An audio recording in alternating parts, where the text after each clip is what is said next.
Hello guys. The guinea pigs think I'm talking to them. Here they come. This is my new shelves and back. Oh my god, they're gonna knock the camera. They're running right underneath what I've got you balanced on. Come here. I don't have any treats. I think you can see them, but yeah, this is my new background. I got this shelving unit. It's like 2 shelving units. It's like this is like a double one, and this is a single one, but they're like from the same place. However, oh my gosh.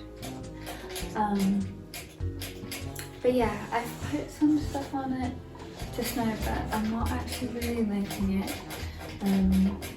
So I was maybe going to try and move some of the stuff around once it got a bit darker, so I could kind of see what the vibes were like. But yeah, I also got a Kindle. So why did we sit up here? Will I sit up here? Can you see me? This is so funny. I'm also in my pajamas. This is Matthew's band just released an EP this weekend, so I'm wearing the new t-shirt. But yes, Kindle Fire. And this is a Kindle Fire 8 with 10th generation. There's so many, and I had to have a good look to see, because I want to use it to read my library books from Libby. Like, the app is not compatible with a lot of the different Kindles. Like in the UK, you can't just get a normal Kindle if you want to use Libby, because I don't know, it just doesn't download. So you have to get the Kindle Fire, which is more of a tablet. Like, you can download apps and watch stuff on it, which you can't really do with the normal Kindle. I just got this for £30 on eBay, and I was a bit worried about it just because I didn't want to invest too much time researching on which one to get, but I was pretty confident, and it's actually turned out better than I expected. And it's kind of this cute I don't know, plum. It's not really plum, it's more of a muted plum. I don't really know if you can see in this light, but yeah, let me see if I can show you. Oh yeah, you can kind of see there. But yeah, this is it. The screen is a bit, I can turn this off. I guess this is on its normal screen.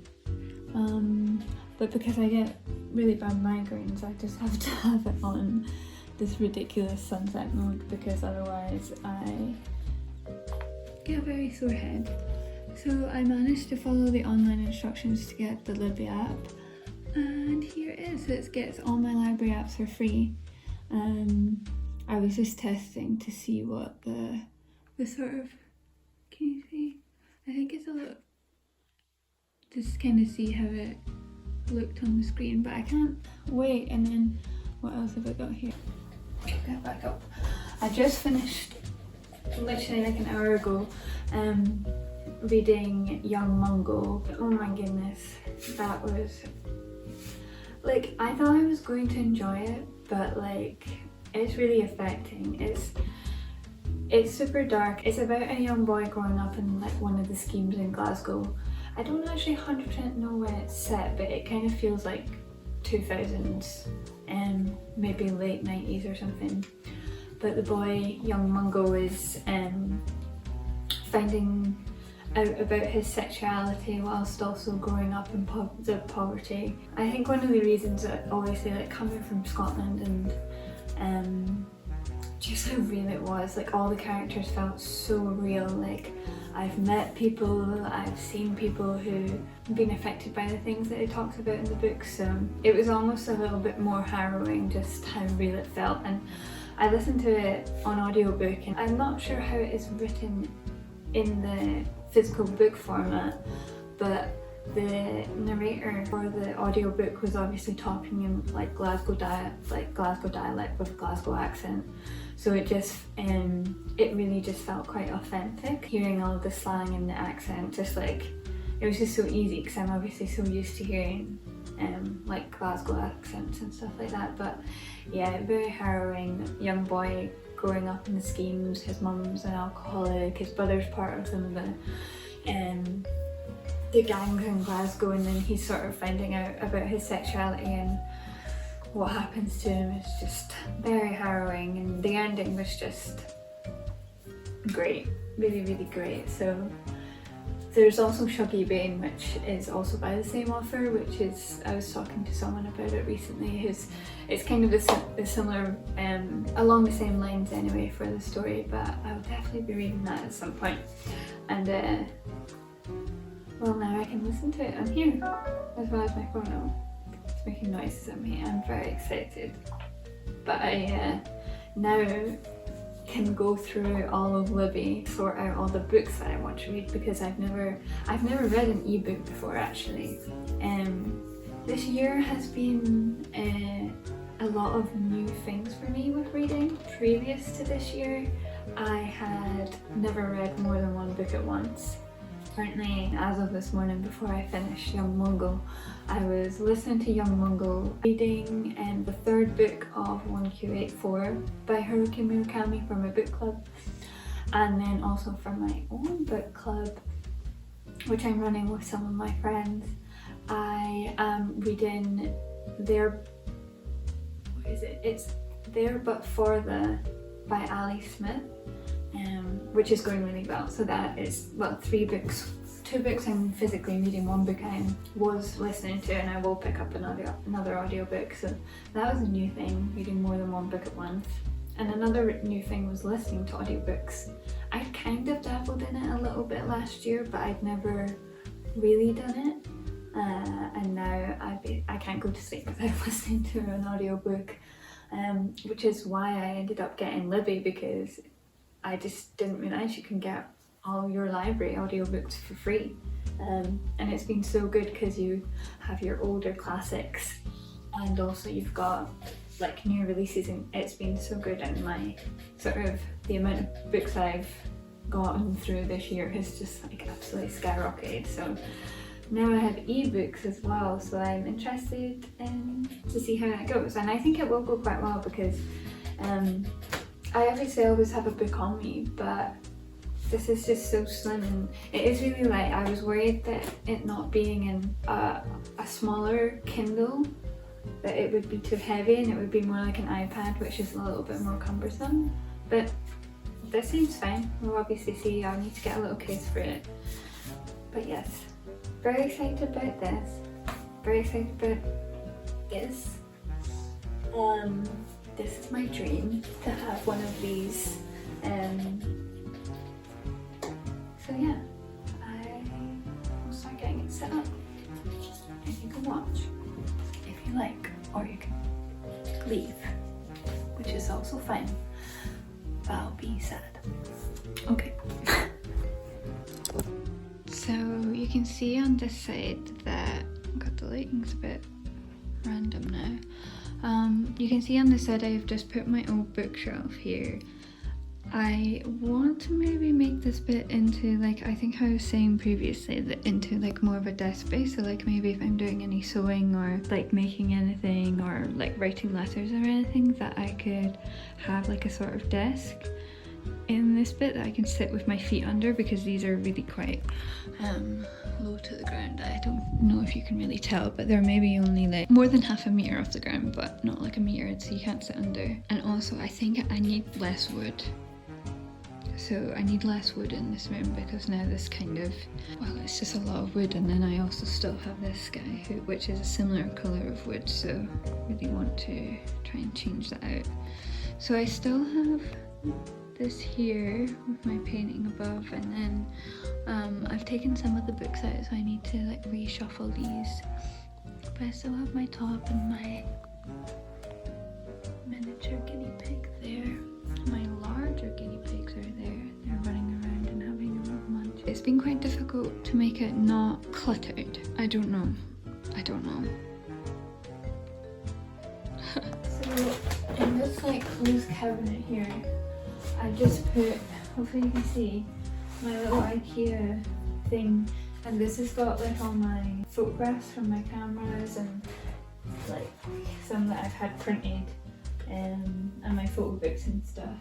I actually would really like to take this door off. I don't know, hopefully you can see, I'll show you in a second anyway, and have this box on display just to sort of break up the 6 small closed cabinet doors on the bottom, but I can't really figure out a way to take this door off that doesn't damage the actual cabinet, because I really don't want to damage it, but the this the other day, the cabinetry is just too good, and I can't figure out how to take the door off. I've had a good look inside, but so we'll see. But it would have been nice to be able to have like that one still closed, because you can't obviously see in, but I feel like the box fits in really nicely, so we shall see. And I think in the other side I'm going to put my teddies, because I have some of my favourite like baby ones. Like, I don't know if you can see because of the reflection, but my little buddy is in there, and I have Toby on my sofa, but I obviously don't want them all like to look like a child, but I still want to keep them close. So here's my little Frankenstein. So I think I'm just going to set them up in here. It means they're not too stuffed away. I feel so bad, but oh well.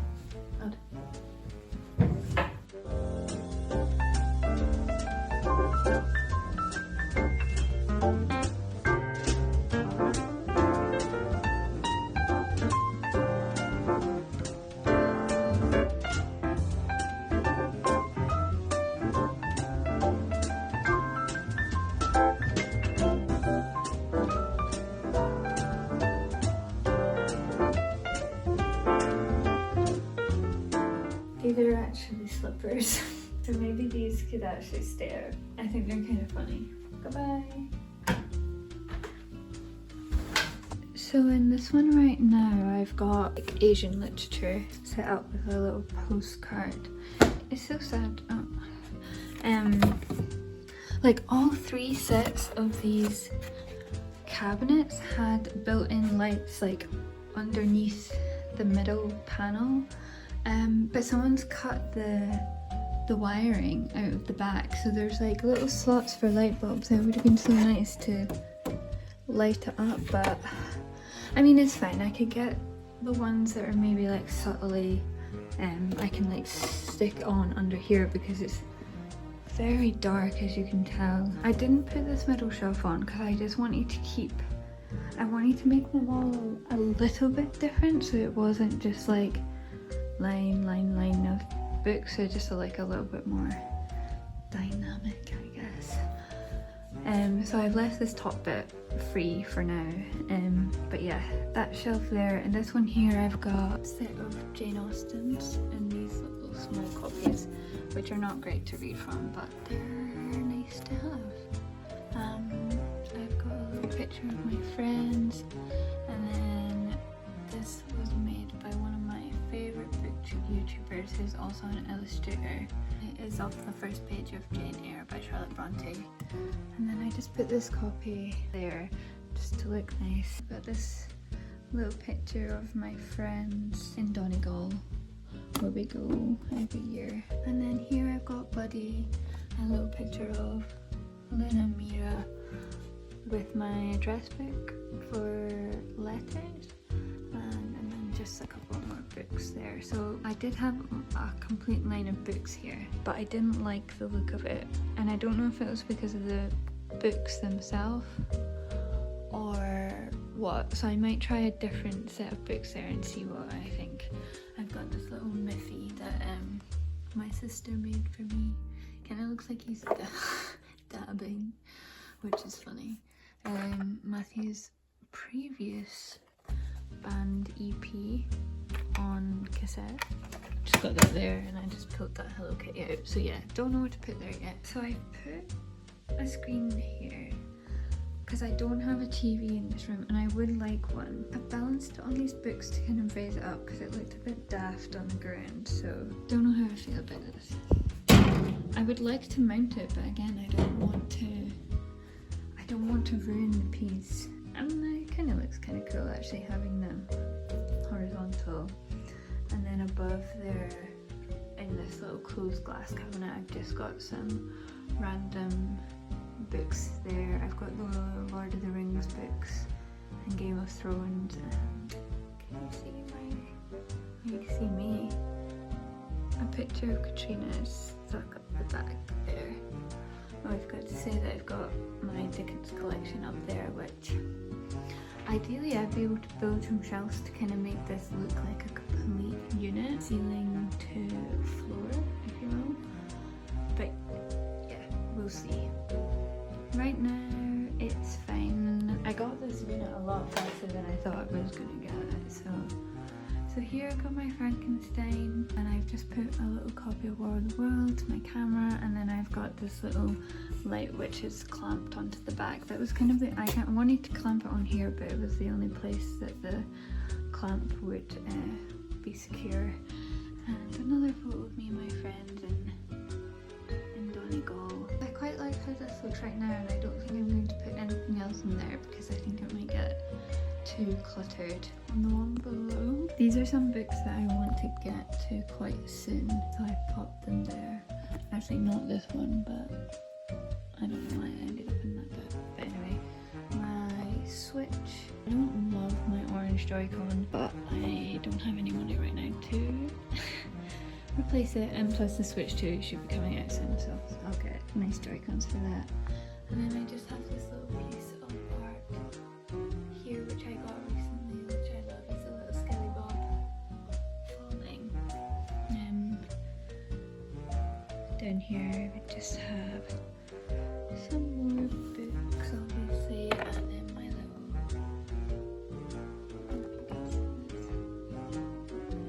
praying fairy.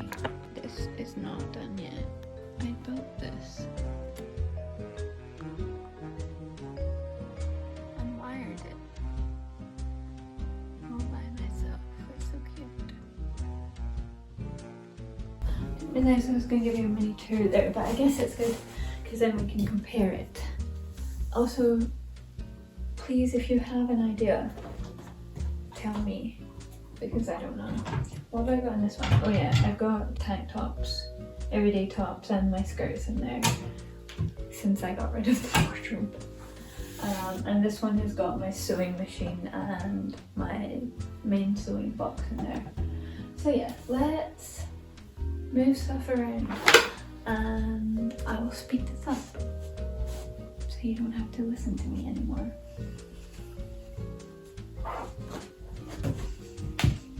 Oh, actually, before I shut up, as I sort these out, I'm going to sort my non-fiction and put it over in the corner because they're kind of ugly.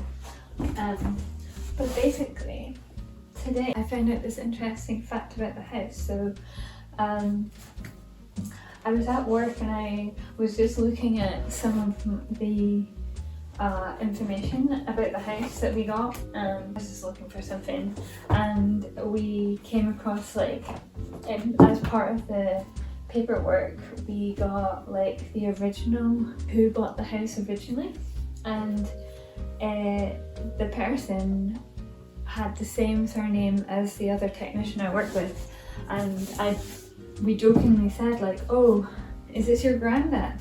And she was like, well, that is my granddad's first name, and she's from Glasgow, so I just didn't think of anything of it. I was just joking because it was the same as her surname. And then she was like, no, my gran and granddad actually used to live here in Dundee. So she texted her granddad, and she texted me about an hour or so ago, saying that her gran texted back being, oh yeah, we moved into a house in Dundee in the 60s, oh my god, I'm about to dox myself. I need to stop. It was blank my address. God damn it. So they were the first. Sophie's grandparents were the first owners of this house after it got built in the 60s, and her dad grew up in this house, and her aunt or uncles, I think, all grew up in this house. Like, I mean, like, I don't know, I think that is kind of crazy. Like, how does that happen? Like, I only work with a very small amount of people, and she's not even from here, she's from Glasgow. Like, how did I end up in her grandparents' house and the house that her dad grew up in? But it is quite nice because now she's going to see her grandma later this week, and I said you should show her my YouTube channel so she can see what it looks like. And also it means that if she has any photos of the house from back then, that would just be so crazy because it's a converted bungalow, so when they moved in it wouldn't have had the upstairs yet, so she might be quite interested to see that, and it would be cool to see what it looked like beforehand. So there you go, a fun fact. And I will be quiet now as I sort the last of these books.